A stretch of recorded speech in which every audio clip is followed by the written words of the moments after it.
जमीन कब्जाने वालों पर योगी आग बबूला। बड़े माफियाओं की बनी लंबी लिस्ट।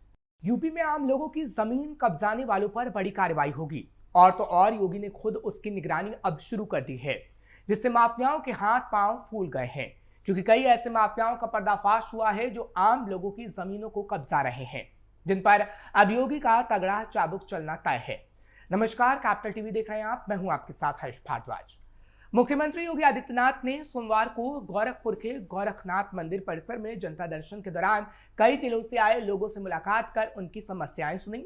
मौके पर मौजूद अधिकारियों को इस समस्याओं को तुरंत निस्तारण करने का निर्देश देते हुए मुख्यमंत्री ने कहा कि सरकार सबके जीवन में खुशहाली लाने को संकल्पित है, किसी के साथ भी अन्याय नहीं होने दिया जाएगा। लेकिन कई लोगों ने आरोप लगाया कि माफिया उनकी जमीनों पर कब्जा कर रही है।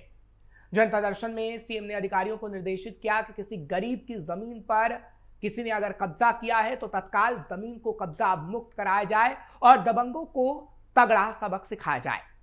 जमीन पर अवैध कब्जा करने वाले कमजोरों को उजाड़ने वाले बख्शे नहीं जाएंगे, उनके खिलाफ कानून सम्मत कड़ा एक्शन लिया जाएगा। जनता दर्शन का आयोजन गोरखनाथ मंदिर परिसर के महंत दिग्विजयनाथ स्मृति भवन के बाहर किया गया था। यहाँ पर कई लोग आए जिन्होंने अपनी जमीन को खो दिया है और भूमाफियाओं ने उनकी जमीनों पर कब्जा कर लिया है। सभी की समस्याओं को योगी ने सुना।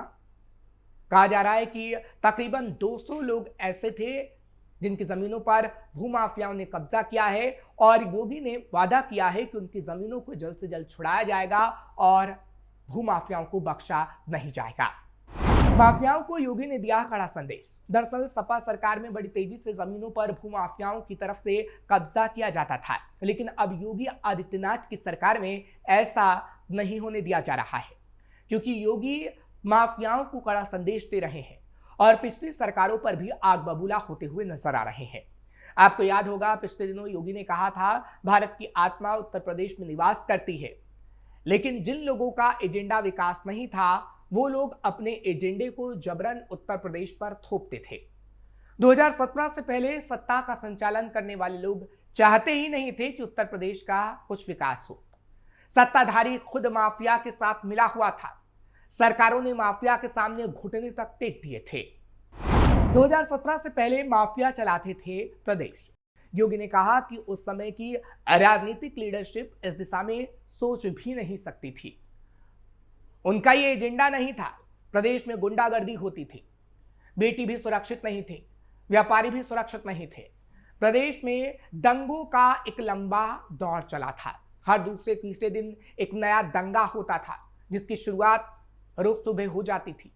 सत्ताधारी लोगों ने यूपी के माफिया के सामने घुटने टेक दिए थे। आम लोगों की जमीनों पर कब्जा कर लिया जाता था। उनके सामने उनकी जुबान तक नहीं खुलती थी, जिनकी यूपी में सरकारें रहीं।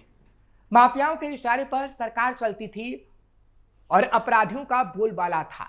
माफिया रहा हो, खनन माफिया रहा हो, भू माफिया रहा हो, मन माफिया रहा हो या पशु माफिया रहा हो, ये सभी अपने इशारे पर सरकार को चलाते थे। लेकिन आज यूपी माफिया मुक्त हो गया है, दंगा मुक्त हो चुका है, गुंडा मुक्त भी और अपराध मुक्त भी। 2017 के पहले और आज के यूपी में अंतर। हालांकि सीएम योगी कई बार कह चुके हैं कि ये संभावनाएं 2017 में भी थी। यूपी का विकास किया जाए, माफियाओं को मिट्टी में मिलाया जाए, उन्हें खत्म किया जाए। दूसरी सरकारों का एजेंडा संकीर्ण था, उनके एजेंडे सीमित दायरे तक ही थे। उनकी सोच जातिवादी थी और कार्य परिवारवादी थे। वो परिवार से बाहर देख ही नहीं सकते थे। मुख्यमंत्री ने कहा कि आज प्रदेश के किसी भी शहर में जाएंगे तो आपको 2017 के पहले और आज के उत्तर प्रदेश के में अंतर साफ दिखाई दे जाएगा। कूड़े के ढेर समाप्त हो गए हैं। हर शहर और गांव में स्वच्छता के लिए प्रतिस्पर्धा शुरू हो गई है। इसका नतीजा ये हुआ है कि नारी की गरिमा की भी रक्षा हुई है। हर गरीब के घर में शौचालय आ गया है और इंसेफेलाइटिस और मलेरिया जैसी बीमारियों को नियंत्रित करने में उत्तर प्रदेश ने सफलता हासिल की है।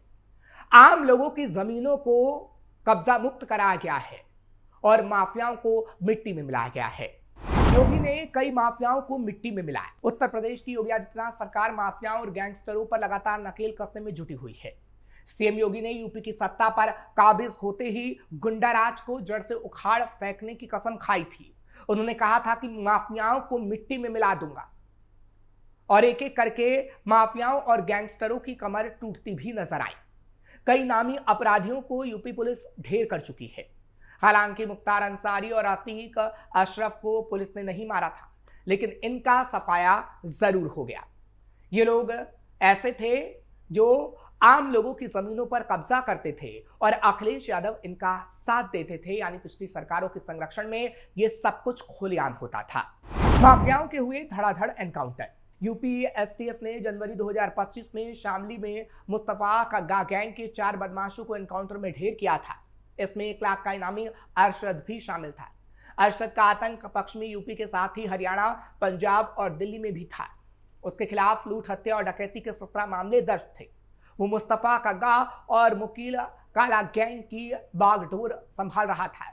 एसटीएफ ने उसे एनकाउंटर में मार गिराया था, जिसके बाद अभी तक कई एनकाउंटर हो चुके हैं। माफिया मुख्तार अंसारी। हालांकि एक वक्त था जब माफिया मुख्तार अंसारी के नाम से यूपी के लोग थर-थर कांपते थे, लेकिन इस बाहुबली से लोग जब परेशान हुए तो योगी सरकार ने उस पर ऐसा शिकंजा कसा कि उसका रसूख भी काम नहीं आया। पंजाब जेल से साल 2021 में उसे यूपी की बांदा जेल में शिफ्ट कर दिया गया था। 28 मार्च 2024 को जेल में ही उसकी तबीयत खराब हुई, उसे अस्पताल में भर्ती करवाया गया, लेकिन हार्ट अटैक से उसकी मौत हो गई। लेकिन उसका परिवार शुरुआत से जेल प्रशासन पर खाने में जहर देने और इलाज न करवाने समेत गंभीर आरोप लगाता रहा है। असद और गुलाम अहमद एनकाउंटर। पूर्व सांसद और गैंगस्टर अतीक अहमद का बेटा असद और शूटर गुलाम उमेश पाल हत्याकांड में 5 लाख के इनामी थे। 13 अप्रैल 2023 को यूपी एसटीएफ ने झांसी में असद और मोहम्मद गुलाम को एनकाउंटर में ढेर कर दिया था। दोनों ही बीएसपी विधायक राजू पाल हत्याकांड मामले के प्रमुख गवाह रहे। उमेश पाल और उनके 2 सुरक्षाकर्मियों की प्रयागराज में ताबड़तोड़ गोलियां चलाकर हत्या करने के मामले में वांछित थे। अतीक अहमद हत्याकांड। यूपी में अतीक अहमद बड़ा नाम था। पूर्व सांसद रहे माफिया अतीक अहमद के नाम से प्रयागराज ही नहीं, दूसरी जगहों के लोग भी थर-थर कांपते थे। उस पर 100 से ज्यादा केस दर्ज थे। 15 अप्रैल 2023 को प्रयागराज के कॉलविन अस्पताल के बाहर अतीक और उसके भाई अशरफ की 3 लोगों ने गोली मारकर हत्या कर दी थी। घटना के समय दोनों को मेडिकल के लिए ले जाया जा रहा था। विकास दुबे एनकाउंटर। यूपी के विकास दुबे एनकाउंटर को शायद ही कोई भूल पाए।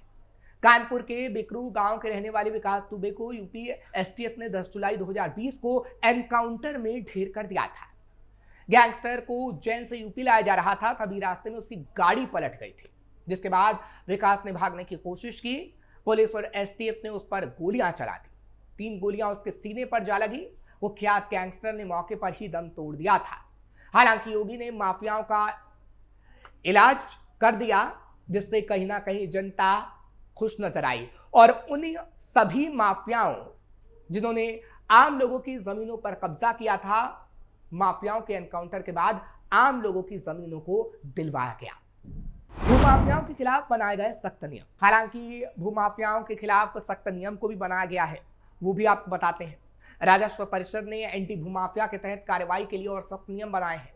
परिषद की आयुक्त और सचिव मनीषा त्रिघाटिया ने इस बारे में जिलाधिकारियों को निर्देश भी भेजा था। उन्होंने जारी निर्देशों में स्पष्ट किया था कि नई व्यवस्था के तहत एंटी भूमाफिया पोर्टल पर दर्ज होने वाली शिकायतें सीधे एसडीएम को स्थानांतरित की जाएंगी, जिससे शिकायतों का निवारण किया जाएगा। कार्रवाई के लिए तकरीबन 3 चरण भी बनाए गए। पहले चरण में एसडीएम और डीएम स्तर पर कार्रवाई की जाएगी। दूसरे चरण में पुलिस अधीक्षक और पुलिस आयुक्त के स्तर पर कार्रवाई की जाएगी। तीसरे चरण में राजस्व परिषद, प्रमुख सचिव, पुलिस महानिदेशक स्तर पर कार्रवाई की जाएगी।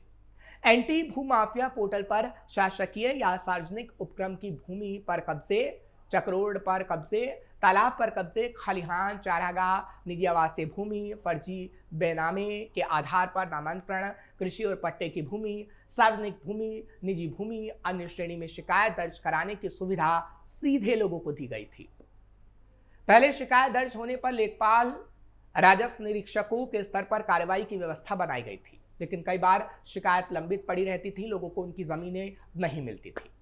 लेकिन अब शिकायत करना और आसान हुआ जब आम लोगों की जमीनें उनको शिकायत के बाद मिलने लगी। और अब जो भी आम लोगों की जमीनों को कब्जा करेगा उससे कहीं ना कहीं सीएम योगी मिट्टी में जरूर मिला देंगे, क्योंकि योगी आदित्यनाथ ने जनता से सीधे मुलाकात के बाद ये बातें कही हैं। हालांकि जब पोर्टल की बात हमने आपको बताई है तो पोर्टल पर कई शिकायतें इस मामले में दर्ज हो रही हैं, लेकिन फिर भी जब जनता दर्शन लगाया जा रहा है तो सीएम योगी के पास ऐसी शिकायतें आ रही हैं और सीएम योगी सख्त हो गए हैं और आगे आने वाले समय में जितनी भी भूमाफियाओं के कब्जे में आम लोगों की जमीनें रही हैं उसको छुड़वाया जाएगा और आम लोगों को उन्हें दिया जाएगा। फिलहाल आपको ये खबर कैसी लगी कमेंट सेक्शन में जरूर बताएं। खबर को लाइक शेयर करें, कैपिटल टीवी को सब्सक्राइब करना मत भूलिएगा।